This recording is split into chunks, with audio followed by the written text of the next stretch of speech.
A person cannot change the fate of their own body, but a person who dares to speak the truth can force the entire world to look straight at it. Eric Hipple has lived long enough to understand that, not in the spotlight, not in victory, but in the long drawn-out decline, with no way out, he has lost more than most people are ever prepared to lose. He lost the strength that once defined who he was, lost control over his own body, lost the clear voice he once had, lost the ability to walk without help, and most importantly, he lost the illusion that if he lived right and endured long enough, everything would eventually be okay. Happiness, in its simplest sense, ended a very long time ago. He watched his career slip away from him, watched his body betray him day after day, and watched his son step onto the same irreversible path of illness. Now, when death is no longer an abstract concept, but a reality always present in every breath, Eric Hipple says something that leaves listeners unsure how to react. When asked if he still wants to keep going, he doesn't dodge, doesn't soften the words, doesn't try to sound inspirational. He just says, "I want it to end," not in a voice of despair, but in the voice of someone who has run out of energy to pretend anymore. That statement cuts through every assumption society usually places on former athletes, on former symbols of strength and willpower. Eric doesn't tremble when he mentions death. He talks about it like someone who has seen too much loss to still be afraid. The lowest points in his life, he once admitted, weren't the day he retired, weren't when his name gradually faded from public memory, but the moment he realized this disease wouldn't just take him, it could also take his son. And from that point on, every other pain became small by comparison. But what led a man who once represented American endurance, who once believed that never giving up was the highest virtue, to this cold and brutal acceptance of his own ending? We are all more alike than we want to admit. What drives a man who once stood in a packed stadium to now wish for the end is very likely the same thing millions of others don't dare say out loud when their bodies start to betray them. The answer doesn't lie in a single moment of weakness, but deep within a life worn down by unrecorded collisions, by an incurable diagnosis, and by losses that can't be undone.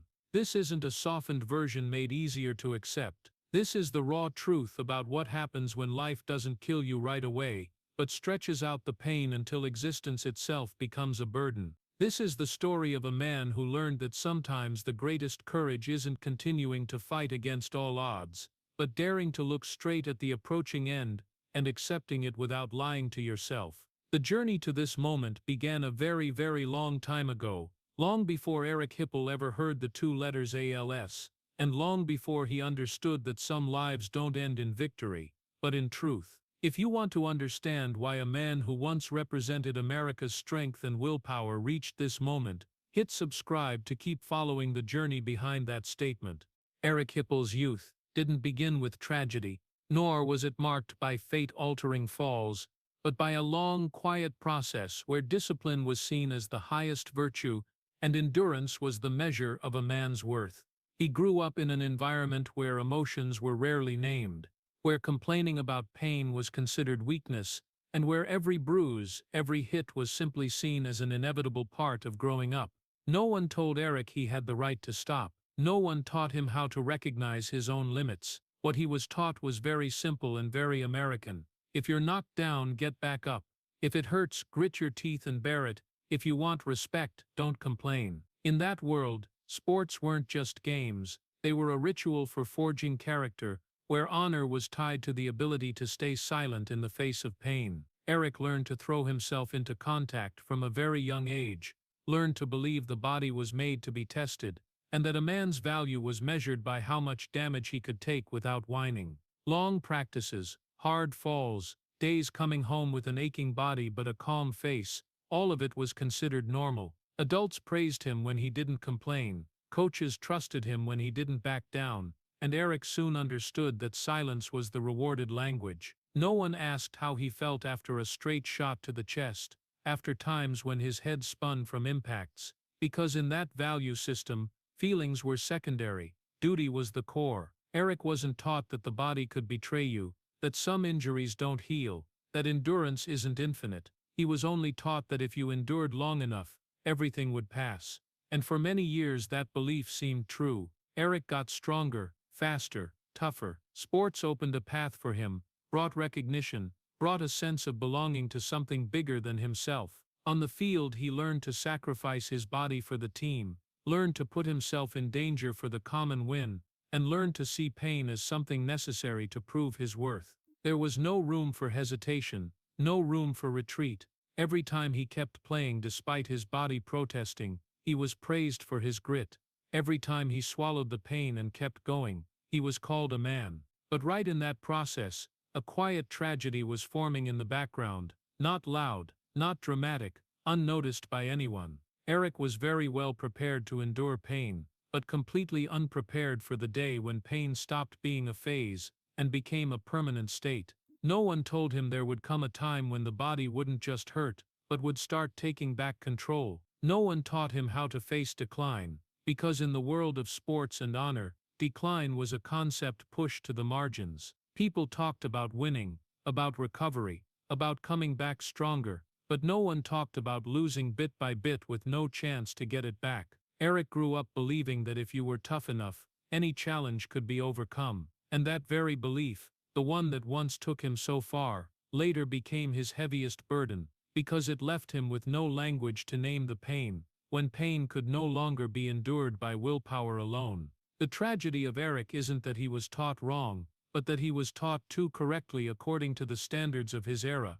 He became the type of person society praised: resilient, silent, no complaints, but that same society gave him no path forward, when strength could no longer save him, when endurance no longer brought rewards, and when decline arrived not as a single loss, but as an endless process with no final whistle. When he entered the NFL, Eric Hipple didn't feel like he was stepping into a dream. He felt like he was entering the highest stage of the path he'd been prepared for since childhood. Endure, stay silent, and keep moving forward, no matter what. Wearing the Detroit Lions uniform, Eric stood at quarterback during an era when that position meant becoming a living target on the field. In those years, the NFL didn't yet know the concept of protecting the brain, didn't have concussion protocols, didn't have medical reports that forced games to stop because of a spinning head. A quarterback getting slammed to the ground wasn't an accident, it was strategy. Every Sunday, Eric stepped onto the field fully aware that he would get taken down, crushed, dragged at some point, and that his job wasn't to avoid it, but to endure it well enough to keep running the offense. The sacks came fast and brutal, helmets clashed with forces no one back then called dangerous. His head slammed hard into the turf multiple times, vision blurring for a moment, sounds around him seeming to get sucked into a void. There were times Eric got up without fully remembering how the play had ended, but he didn't signal to come out. In the culture of the league at that time, getting dinged was just a temporary state, something a real man had to learn to push through. He'd shake his head a few times, take a deep breath, and step back into the huddle like nothing happened. Coaches didn't ask much. Teammates didn't stop to analyze. No medical form recorded that a quarterback had just lost his bearings for a few seconds. There was no word for it beyond familiar phrases like "he's okay, just a hard hit, a little sore." Eric was praised for his ability to get back up after the blows, for his toughness, for his never-quit spirit. Those compliments became the reward for continuing to put his body in harm's way. Every time he buried the dizziness and kept playing, he was seen as a model of American manhood, but no one told him that each of those hits didn't disappear when the game ended. No one explained that the brain isn't like a muscle, that it doesn't recover just by willpower and a short break. Eric had no medical record tracking how many times he'd been concussed, no data to compare, no doctor telling him those moments of disorientation could add up to something far more serious. The NFL back then had no language for brain injury, and when there's no language, there's no accountability. The game ended. Eric left the field with the familiar aches, took a hot shower, popped painkillers, and prepared for the next week. His body became a tool serving a bigger machine, where wins were measured by points, not by the invisible damage one person carried. Those years passed with a cruel but steady rhythm: practice, play, collide, get up, repeat. Eric believed that was the price to pay for standing where he stood. He didn't feel forced. He felt he was doing his role right.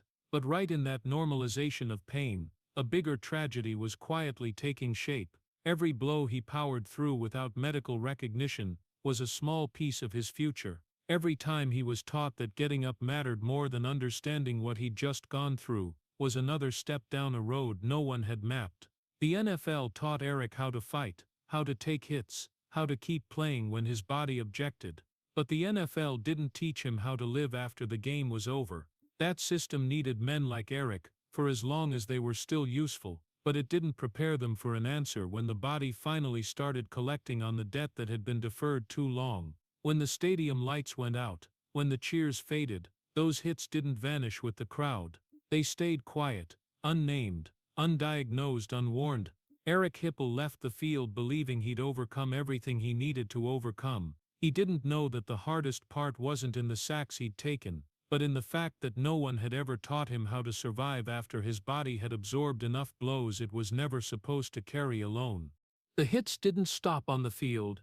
They followed Eric Hipple home quietly and persistently, like an aftershock no one could see but that never truly went away. At first, they were just fleeting headaches, coming and going, light enough to ignore, familiar enough not to cause alarm. There were mornings he woke up feeling like his head was weighed down, as if he'd played a full game that lasted all night, even though the day before had no contact at all. He'd rub his forehead, drink coffee, tell himself it was just normal fatigue, something a man who'd played quarterback in the NFL was obviously supposed to accept. Then came the times his hand trembled slightly when holding a glass of water, not strong enough to spill it, but clear enough for him to notice something was off. The fatigue changed shape too. It wasn't just the sluggish feeling after a long day anymore, it became an exhaustion that didn't match what he'd actually done, a wear and tear that showed up even when he hadn't moved much. His family noticed it before he did. They saw him slowing down, saw the moments he'd pause mid-sentence as if searching for a word that had just slipped out of his mind, saw the evenings when he'd sit quietly longer than usual. But every time someone asked, Eric answered with the same line, the one that had become reflex, drilled into him his whole life: "I'm okay." That line wasn't an intentional lie. It was the only language he'd ever been equipped with to face pain. In the world he grew up in, admitting there was a problem meant opening a dangerous question: if you're not okay, then what next? And Eric had never been taught how to answer that. The symptoms came scattered, not severe enough to form a clear event, not dramatic enough to make everyone stop and take notice. They lived in the gray zone of everyday life, where everything could be explained away by stress, by age, by the natural aftermath of a brutal sports career. There was no explosive pain, no instant collapse, just a slow accumulation, bit by bit, like water seeping through stone. Eric kept going about his days, kept working, kept being the husband, the father, the responsible man. Every day he chose to ignore one more sign, not because he didn't feel them, but because he believed enduring was the only way to keep life in order. His family learned to get used to that rhythm too. They saw the small changes and reassured themselves it wasn't anything serious yet. When a pain has no name, it's easy to push aside. When a symptom has no diagnosis, it's easy to call it temporary. And so the real tragedy of this phase wasn't the level of pain, it was that the pain wasn't big enough yet to be seen as dangerous. Eric's body started betraying him, but the betrayal happened so slowly, it didn't set off alarms. It was like a prolonged whisper, not loud enough to drown out the habit of silence he'd built his whole life.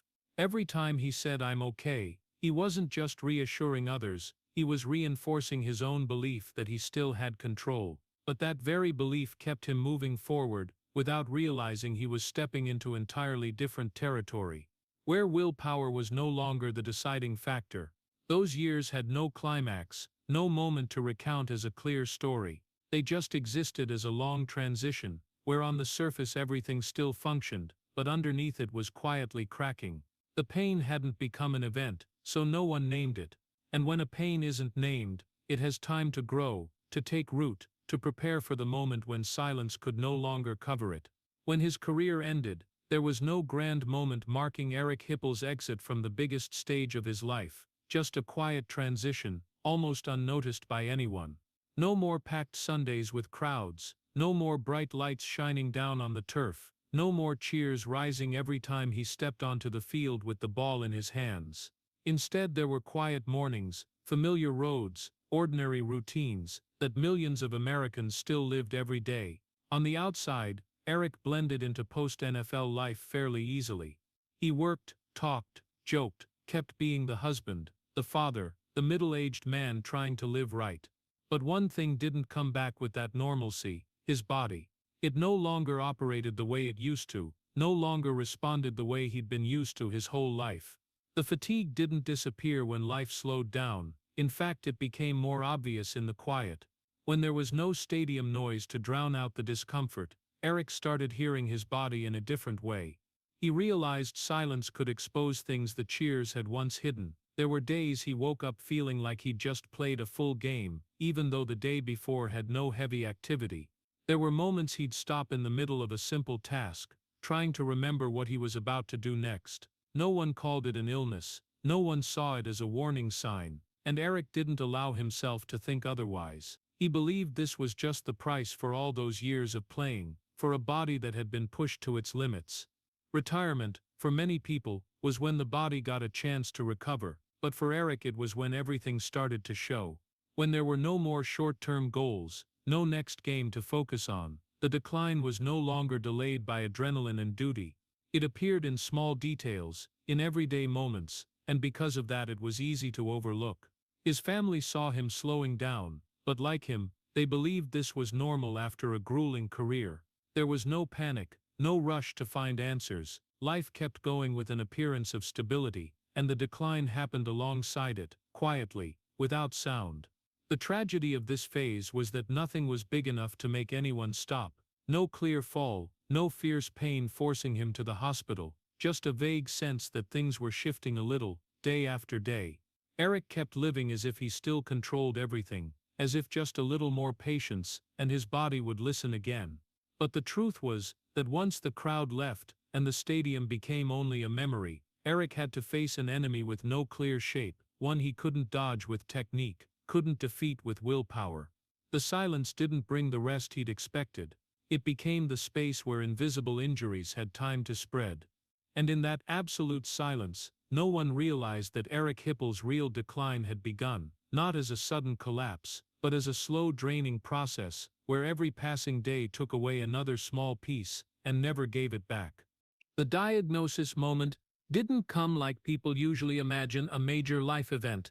No screaming, no breakdown, no instant, when time seemed to freeze to mark a clear turning point. It came in an ordinary medical room, with words spoken in that familiar cold, brutally precise professional tone. Eric Hipple sat there, listening, not like someone just receiving bad news, but like someone piecing together the final fragment of a picture that had been slowly revealing itself for years. ALS. 3 letters that carried no emotion, promised no drama, allowed no hope.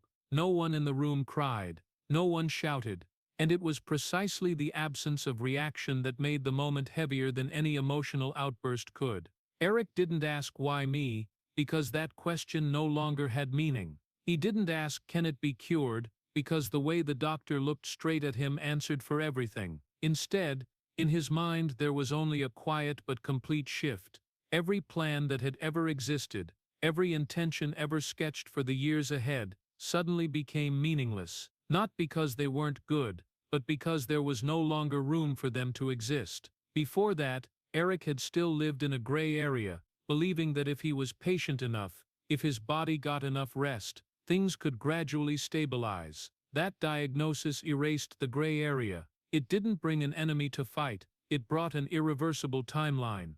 ALS didn't ask if he wanted to keep going, didn't offer tactical choices, didn't let him negotiate with willpower or discipline. It simply laid one single truth on the table. From here on, everything would only go in one direction. Eric understood that almost immediately, maybe because his whole life he'd been used to reading situations, used to seeing the outcome before it happened on the field. But this time, there was no pass to change the play, no run to buy time, no second half to redo. He left the clinic with a still steady walk, with a face showing nothing unusual, but inside, a boundary had been crossed. Before the diagnosis, he'd wondered what will it be like, hoping for scenarios where things stopped at a tolerable level. After the diagnosis, the only question left was how much longer? How much longer until the body stops listening? How much longer until the simplest tasks become challenges? How much longer until he has to learn to depend on others for things he'd never even thought about before? The scary part wasn't death, it was the process of getting there, watching himself be taken apart piece by piece while his mind stayed fully intact. Eric didn't fall into panic, because panic needs some element of surprise, and he'd lived long enough in the abnormal to recognize this was just the official name for what had already been happening. His family heard the news with different reactions, but they all shared one unspoken feeling. The waiting was over. No more guessing what was going on. No more reassuring themselves it was just fatigue, just aftermath. The truth, however cruel, brought a painful kind of clarity. And in that clarity, Eric felt something he hadn't expected: emptiness. Not because he had no hope left, but because hope, the way he'd once understood it, no longer had a place. ALS doesn't allow the familiar recovery stories. It doesn't respect the principles sports taught him. No coming back stronger, no overcoming adversity, just progression, step by step, no negotiation. Eric started looking back at his life through a different lens. What had once been seen as solid foundations, discipline, endurance, silence, no longer offered any advantage. They couldn't slow a biologically predetermined process. And right in that moment,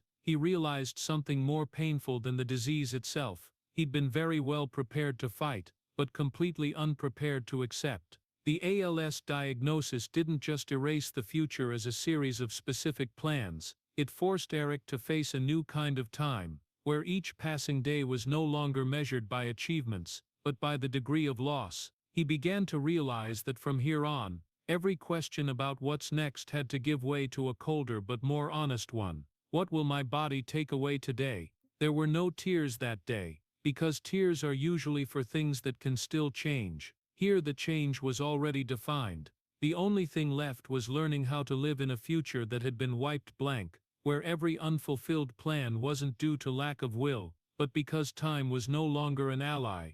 And that was the moment Eric Hipple crossed the invisible boundary, from someone still asking what will happen to someone who understood the only question that still mattered was how much longer, not out of fear, but to mentally prepare for a journey no one could take in his place. The moment Eric Hipple realized his son was also walking down the same inescapable path didn't come as a sudden blow, but as a slow, deep and precise cut into the most vulnerable part of a father. No one in the family screamed. There was no dramatic collapse, just a silence that stretched longer than usual, heavier than usual, as if the air in the room had thickened, and no one had the strength left to breathe deeply. If Eric's ALS diagnosis was a sentence for his body, then the truth about his son was a sentence for his mind, one with no painkillers, no supportive therapy, no way to make it lighter. From that moment on, the disease was no longer just something happening to him. It became a repeating curse,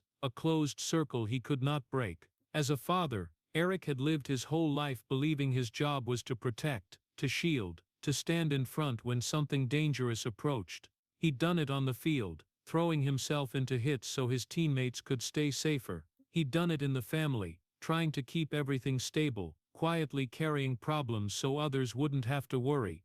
But in this moment, he realized there was one thing all his strength, discipline and willpower became useless against. He could not carry this disease for his son. He could not stand between his son and a future that was being erased day by day. And that very helplessness pushed the pain beyond every threshold of endurance he'd ever known. Eric didn't cry right away.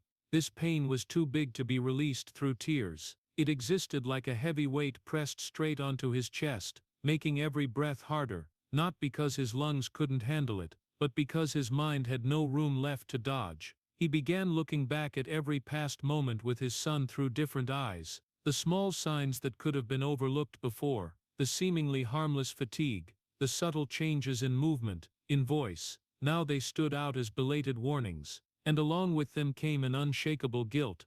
Not guilt for doing something specific wrong, but the guilt of a father who believed that if he'd been stronger, if he'd been more vigilant, maybe the outcome would have been different. Reason told Eric that ALS isn't something passed on through personal fault, that he didn't cause this disease in his son, but reason always loses to the emotions of a father watching his child's future shrink day by day. Deep down he couldn't stop himself from wondering whether the years he played football, the hits he accepted, had somehow opened the door to this tragedy. That question has no answer, but it stays there, repeating, like an echo that won't fade. From this moment, Eric's pain was no longer just personal, it became double pain, where every weakening of his own body pulled along fear for his son, and every sign of illness in his son mirrored his own future. Two timelines running parallel, both heading toward an ending point that no one in the family dared name.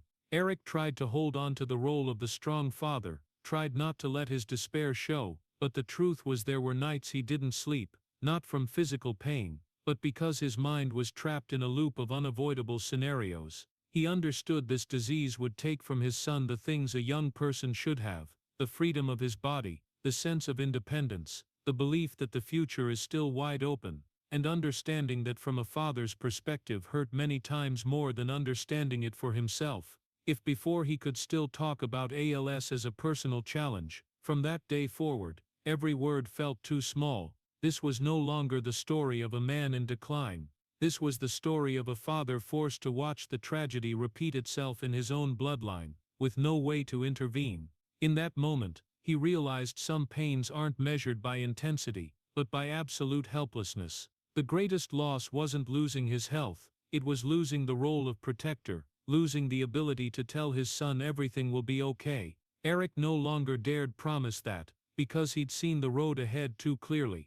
And that brutal honesty made this pain surpass everything he'd ever endured on the field or in his life. If Billy Nelson's death once marked an irreparable cut in Willie's story, then for Eric, watching his son carry the same sentence was a prolonged pain with no ending moment. It didn't come and go, it stayed, every day, in every decision, every thought, every breath. And from that day, Eric Hipple understood that the real tragedy wasn't that he was losing his own life, it was that he had to keep living, fully awake and aware, while watching his son walk the same path he knew too well, but never wanted for anyone, especially not for his own child.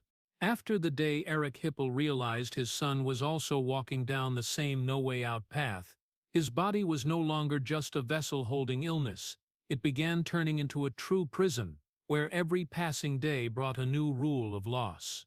Ulce didn't crash in like a violent storm.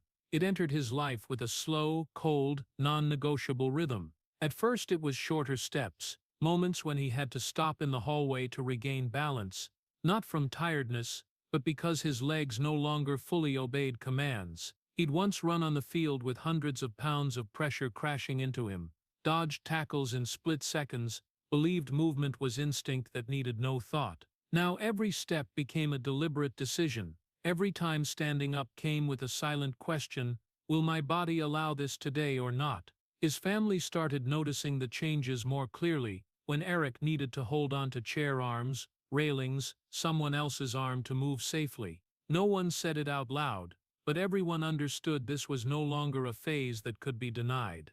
The next loss came to his voice, the tool he'd once used to command, explain, reassure, and connect with the world.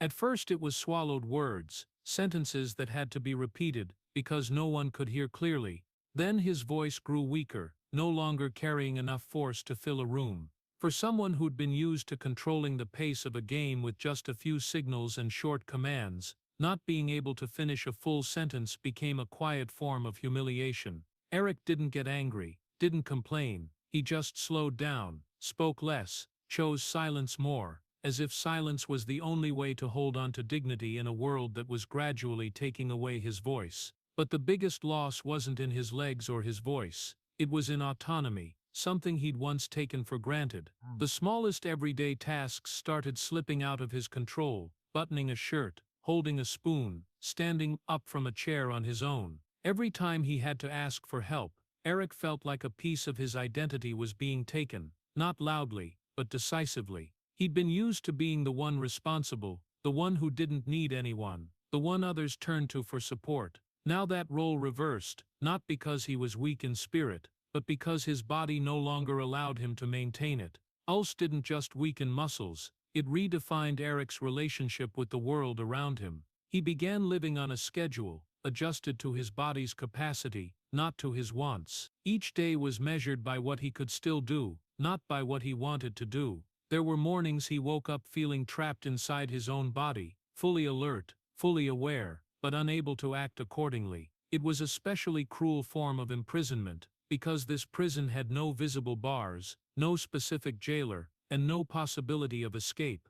The body that had once been a fighting tool, forged to take hits, that once responded precisely to his will, now became a heavy mass of matter he had to carry every day. Eric began to understand that the greatest pain of ALS wasn't in the end, but in the process. Every day was a small goodbye, where he had to learn to let go of one more ability he'd never imagined losing. He didn't scream against it, because screaming changed nothing. Instead, he observed his own decline with a heartbreaking clarity, as if watching a game with a predetermined outcome, but still forced to see it through to the final second.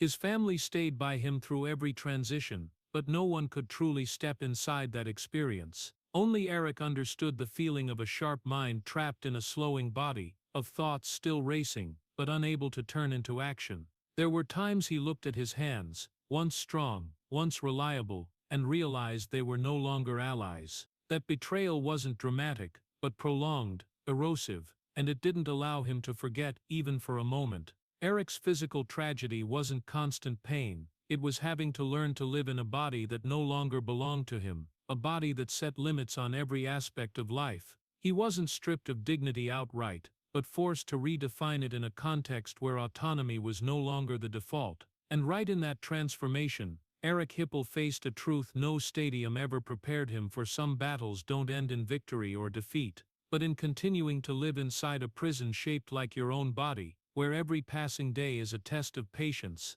of dignity, and of the ability to keep existing when the tool that once helped you face the world has now become the thing holding you most tightly captive. From the moment his body became a prison, Eric Hipple's language also had to change, because the familiar words were no longer strong enough to describe the experience he was living inside. At first he only spoke very short, very neutral sentences, as if testing whether the world had enough patience to listen. Then one day, in what seemed like an ordinary conversation, Eric Hipple said something he knew would never be fully understood. He wanted it to end, not in a pitiful voice, not like a plea, but like the weary acknowledgement of someone who had gone too far into pain to still use roundabout words. But the instant those words left his mouth, a terrifying void immediately opened up between his intention and how others received it.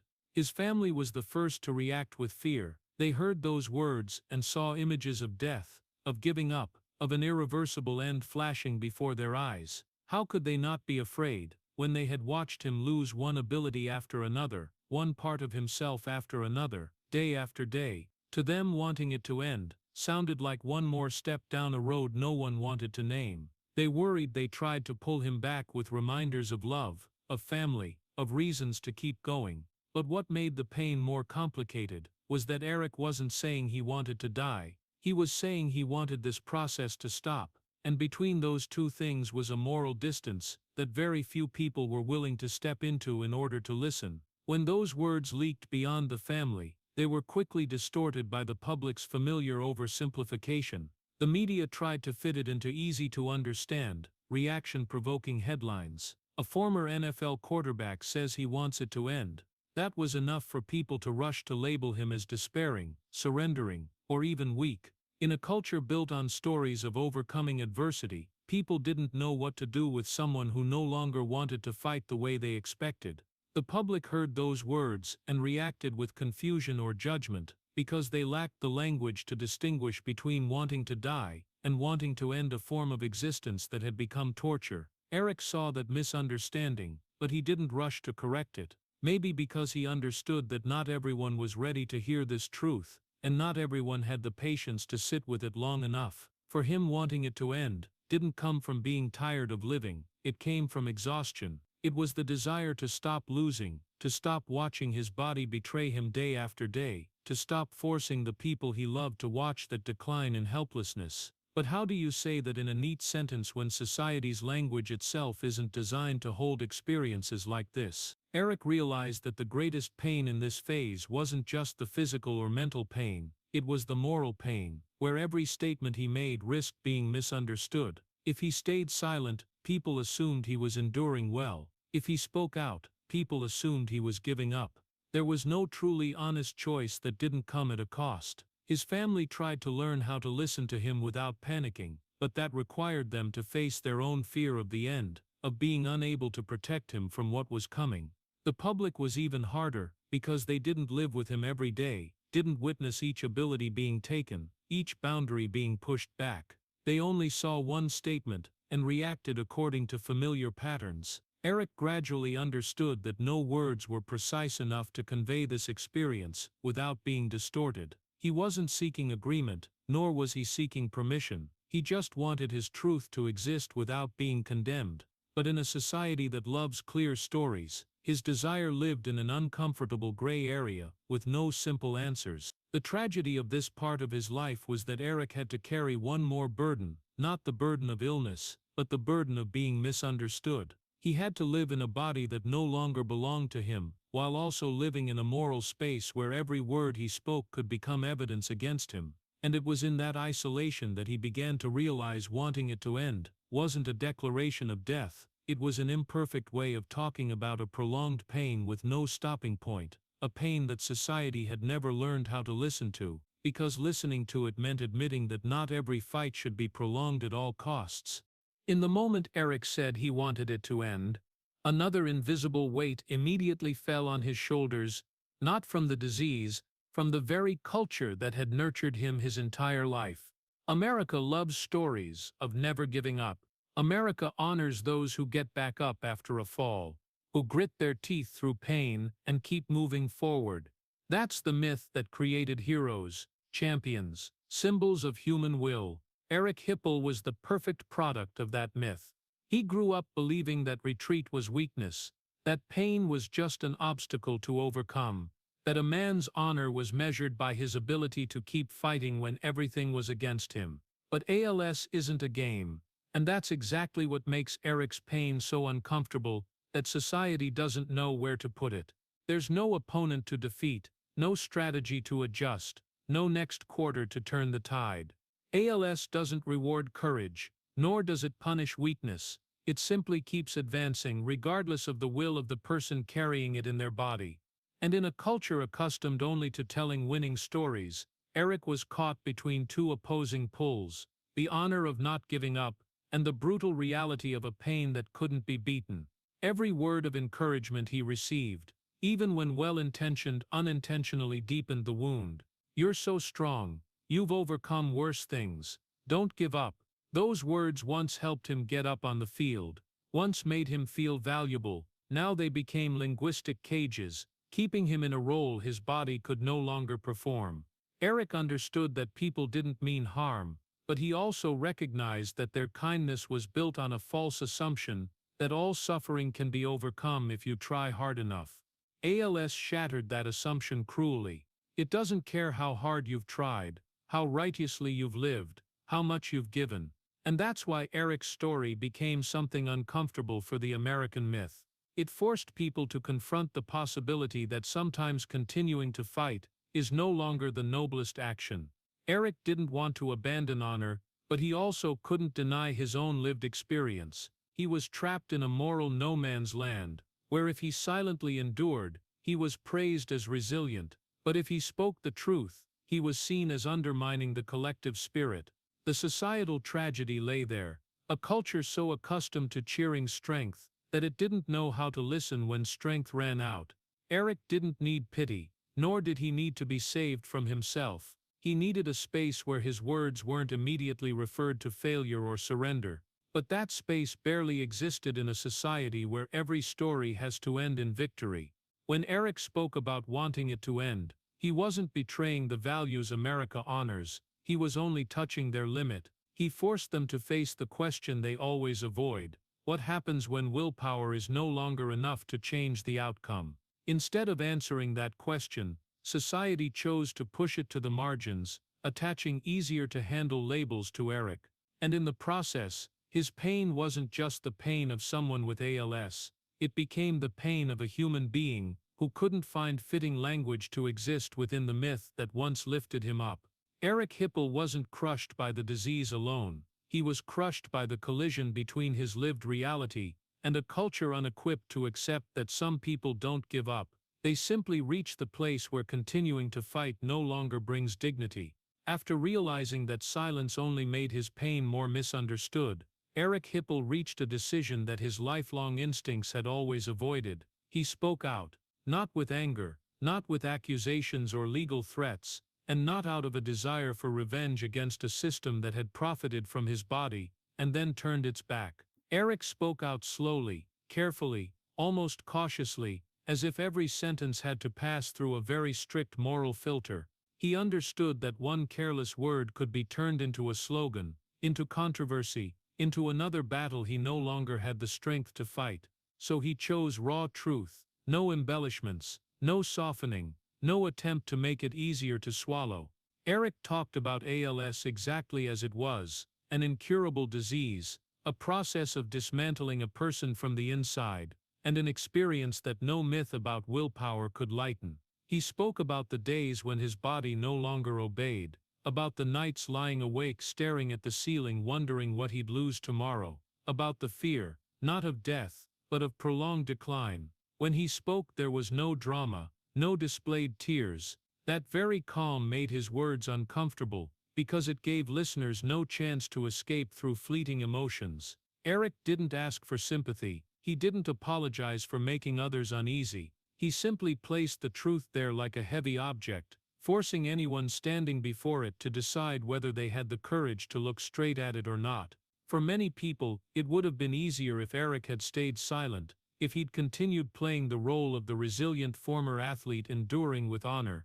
But Eric understood that such silence would only prolong a dangerous cycle, where future generations would keep stepping onto the field without full warning about the price they'd pay. He didn't sue, because he didn't believe a legal verdict could repair what had happened to his body or to his sons. He didn't seek enemies, because he knew ALS didn't need a face to blame. Instead he chose a less dramatic but morally heavier path, speaking out so others could no longer say they didn't know. Eric began appearing in public, not as a symbol of triumph, but as a witness. He recounted the years of collisions, the ignored concussions, the early signs dismissed, because there was no medical language to name them. He spoke about how the system was built to run smoothly in the present, but took no responsibility for the futures of the people who'd given themselves to it. Those words weren't meant to destroy faith in the sport, they were meant to pose an uncomfortable question: would we accept a game if the final price was the irreversible loss of the players? Eric's personal tragedy lay in understanding that speaking out like this would bring no direct benefit to himself. It wouldn't slow the disease, wouldn't return what was lost, wouldn't restore his autonomy. In fact, it made the rest of his life heavier, because every time he spoke the truth, he had to relive what was happening in his body. But Eric accepted that, because he didn't want his pain to become meaningless. He looked at the rest of his life not as a waiting period for the end, but as a time of responsibility. Responsibility not to set an example of endurance, but to break the romanticization of it. He wanted young players to understand that getting back up after a hit isn't always victory, that some injuries don't show up right away, and that silence isn't always strength. Eric didn't try to change the entire system, because he knew he no longer had the strength for that kind of fight. But he believed that if one person carried the truth long enough, that truth would find its way. The tragedy of this choice was that Eric had to sacrifice the fragile peace that silence might have offered. He placed himself in an uncomfortable position, where no one felt fully at ease listening. But it was in that discomfort that he saw the final meaning of the rest of his life. If he couldn't control his own ending, at least he could make the path for others a little less blind. And so Eric Hipple used what he had left, his fading voice, his depleting energy, and his unyielding clarity, to warn not with heroic calls, but with a truth heavy enough to linger in listeners' minds longer than any speech ever could. As Eric Hipple continued living with ALS, and used the rest of his life to speak the truth. The world he once belonged to didn't pause even for a beat. The NFL went on every Sunday, new games were broadcast, new quarterbacks appeared, younger, faster, better protected, and told through brighter stories. Stadiums stayed packed, cheers still rose, and that massive entertainment machine ran smoothly as if no one had ever paid for its existence with their body. Eric watched it from the outside, not with resentment, but with a cold sense of detachment. He understood that American football couldn't stop for one person, but that very understanding made his loneliness sharper. The people who'd once fought alongside him, stood in the same huddle, shared the hits and the fleeting wins, gradually faded from his daily life. Not because they were careless, but because everyone had their own lives, their own battles, and because the system wasn't designed to keep those bonds alive after the stadium lights went out. Eric remained, not as an icon, but as a remnant, weaker every day, slower every day, and less present in public memory. New stories took the place of old ones, and his name slowly became a small line in the history of a team that kept writing dozens more chapters. This loneliness wasn't loud or dramatic. It came from not being called anymore, from no one outside his closest family circle asking how he felt. Eric didn't expect attention, but he couldn't deny the feeling of being left behind by the very game he'd given the healthiest years of his life to. Alongside the myths that were retold and honored with highlight reels and ceremonies, Eric existed in a colder void. He wasn't the last of a legendary group like artists who'd together created an era, but his sense of being forgotten was even colder, because it came without nostalgia or reverence. It was simply the continuation of a system that had done its job and moved on to the next subject. Eric watched familiar names leave the stage of life one by one in different ways, some departing with honor, some disappearing quietly, some carrying unseen wounds. Every time he heard about another former player dying or facing tragedy, he felt his own position more clearly, no longer part of the game, but not yet finished with his personal journey. He was in the middle, in a suspended state few people want to think about when they cheer for a game. Eric's loneliness wasn't just the absence of people, it was the absence of a shared language. Those around him kept talking about football in the language of wins, stats and futures, while he lived in a reality where each day was measured by what remained. There was no room for deep conversations about decline in a world that preferred to look forward. And so Eric gradually understood that most of this journey he had to walk alone. Family could be there, love could exist, but the experience of being forgotten by the system was something no one could fully share. He didn't blame the game, because he'd entered it willingly, but he also couldn't deny the cold feeling when he realized football had moved on without him, while he still had to keep living with what football left behind. The tragedy of this part of his life was that Eric wasn't betrayed outright, he was forgotten naturally. There was no official goodbye, no final whistle for this phase. Just one person left behind, weaker, more alone, carrying memories of a game that had moved on, and having to teach himself how to exist in the silence it left, where there were no more cheers, no more teammates, only a declining body and a mind still sharp enough to feel that coldness fully every single day. After all the losses, the misunderstandings, and the years of being forgotten, Eric Hipple gradually came to a very different understanding of what the end means. For a man like him, that word never equated to death. It wasn't the moment the heart stops beating, or the final breath leaves the lungs. End for Eric meant stopping a prolonged process that had become torture, being allowed to stop after a fight that was never fair to begin with. He wasn't seeking disappearance.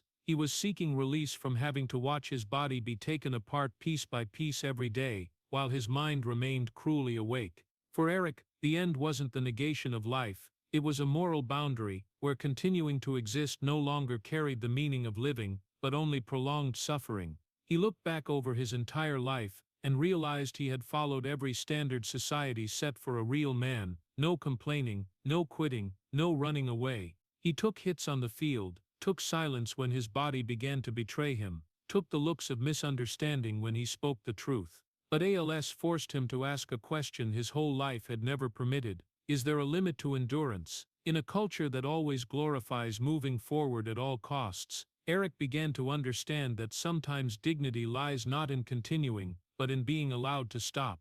Not stopping because of weakness, but because he recognized that this fight was no longer measured by willpower or honor. It was measured by the amount of pain a human being has to bear when there are no other choices left. Eric didn't speak of end as escape, but as a necessary rest after every possibility of fighting had been stripped away. He understood that to outsiders this idea was hard to accept, because it challenged the familiar stories of resilience and victory. But for someone living inside a body that no longer served him, the concepts of living and torment began to dangerously overlap.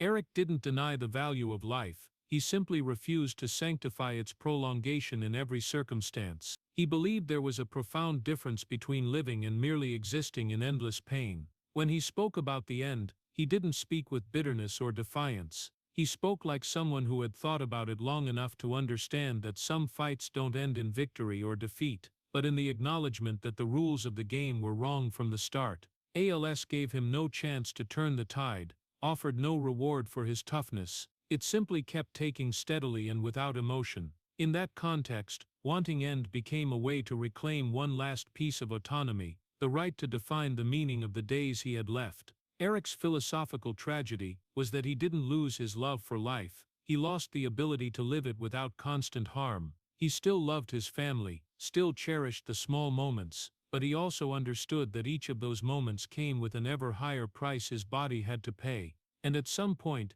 continuing no longer honored life, it prolonged unnecessary suffering. When Eric spoke about the end, he didn't try to convince anyone to agree with him. He only hoped to be understood, that this desire didn't come from despair, but from the heartbreaking clarity of someone who had looked straight at his own limits. For him, ending wasn't denying everything that had been, it was a dignified closure, where a human being is allowed to rest after being forced to fight too long in an unfair battle. After Eric Hipple reached his own understanding of the end, every remaining illusion fell away quietly. There was no recovery waiting ahead, no medical miracle strong enough to reverse a process that began years earlier, and no climactic moment where everything was saved at the last second. The only thing left was a choice harder than anything he'd ever faced: how to live without losing dignity when victory was no longer possible. Eric didn't seek victory, because he understood that in this story, that word only distorts reality. ALS doesn't let people win. It only lets them exist under increasingly harsh conditions. And so Eric stopped using the language of sports, stopped talking about overcoming, defeating, or turning the tide. He began talking about dignity as the last value this disease couldn't take away unless he allowed it. Dignity for Eric wasn't about appearing strong in public, wasn't about hiding pain to make others comfortable. It lay in being honest with himself and with the people he loved. He didn't paint his life as a cheap inspirational story. He didn't promise everything would be okay. He simply lived each day with the cold clarity that things wouldn't get better, and from there chose how to exist without betraying that truth. There were days Eric did almost nothing except be present, and in a society that glorifies productivity, that was seen as failure. But for him, it was a form of preserving dignity, not pushing his body past its limits just to prove something, not turning pain into a performance, not letting others decide his worth based on how much longer he could endure. Eric learned to accept dependence without seeing it as humiliation. He allowed others to help him without unnecessary apologies. That wasn't giving up. It was a profound moral adjustment. When physical strength is gone, how you treat yourself becomes the only measure of dignity. His family stood by him in this phase, not to witness a heroic battle but to learn how to live alongside a reality with no escape. No one among them was comforted by visions of victory, but they witnessed something rarer, a human being who didn't deceive himself. Eric didn't ask for admiration, he didn't want to be a symbol, he only wanted to be seen as a man doing the best he could in a situation with no good options. The highest tragedy of this part of his life was that it didn't uplift the listener's emotions. It allowed no false hope.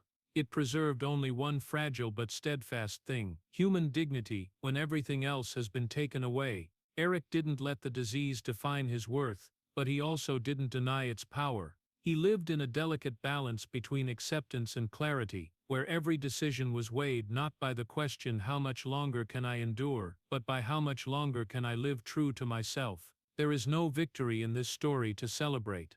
No climactic moment for the audience to applaud. Only one man gradually losing every advantage that once helped him survive, yet still holding on to the last thing. No disease can automatically take the right to choose how he shows up until the very end. And in that silence, no noise, no lights, Eric Hipple's dignity stood firm as a truth that needs no cheering, only respect. When the story reaches its conclusion, no climax is built to soften the truth, no moment of illumination, no promise that tomorrow will be different. Only a heavy silence envelops everything, the kind of silence that appears only when every explanation has run dry and every illusion has lost its place. Eric Hipple didn't leave this life as a winner, but he also didn't leave as someone who quit. What happened to him was far simpler and far more brutal. He fought until there was no fair fight left to continue. Throughout his final chapter, Eric didn't seek comfort in inspirational stories. He didn't try to turn his pain into an easy-to-digest lesson. He existed in a state where every day was a weighing between continuing and preserving the last shred of dignity. When his body no longer allowed him to fight, he stopped pretending that fighting was the only measure of a person's worth.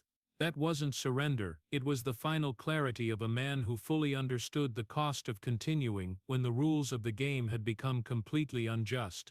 Eric had paid enough. He paid with years of being slammed to the turf without language for the damage. He paid with a body taken apart piece by piece while his mind stayed heartbreakingly awake. He paid with watching his son walk the same path he never wanted anyone to take. And he paid with the loneliness of a man forgotten by the very game that took the best years of his life. There is no romance in this ending, only the raw truth that some people live up to every societal standard, do everything asked of them, endure everything expected of them, yet still get pushed to a limit where willpower is no longer the answer. Eric didn't need salvation in the final moments. He needed honest recognition. He didn't quit. He didn't turn his back on life. Life turned its back on him, bit by bit, through an unnegotiable disease and a system that didn't know how to stop and listen. When it all ends, what remains isn't hope in the familiar sense, but an uncomfortable truth for those still healthy and cheering for other battles. Not everyone who stops is weak. Not every endurance deserves to be prolonged forever. Some people don't lose because they lack will, they lose because they were put into a fight with no way to win while keeping their dignity. Eric Hipple left behind not a legacy of victory, but an ethical question American society has never truly been ready to answer. How far do we glorify resilience, and are we willing to listen when one human being says the price of continuing has exceeded what any human life should bear? And in that final silence, no call for hope rings out to soothe. Only one man who went as far as he could, who stood firm until there was nothing left to stand on. Some men don't quit life. Life quits giving them a fair fight.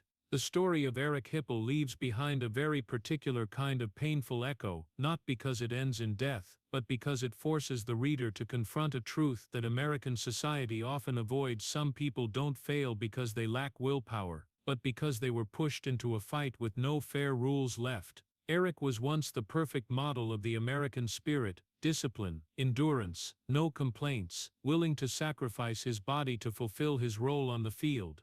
The years in the NFL, the unreported collisions, and the habit of getting back up because that's what a real man does, created a man who appeared strong on the outside, but was completely unprepared for the prolonged decline that came later. When ALS arrived, the story shifted from physical tragedy to moral tragedy. Eric's gradual loss of the ability to walk, loss of his voice, and loss of autonomy laid bare the cruelty of a disease that allows no recovery, while society continued to impose the myth of never give up.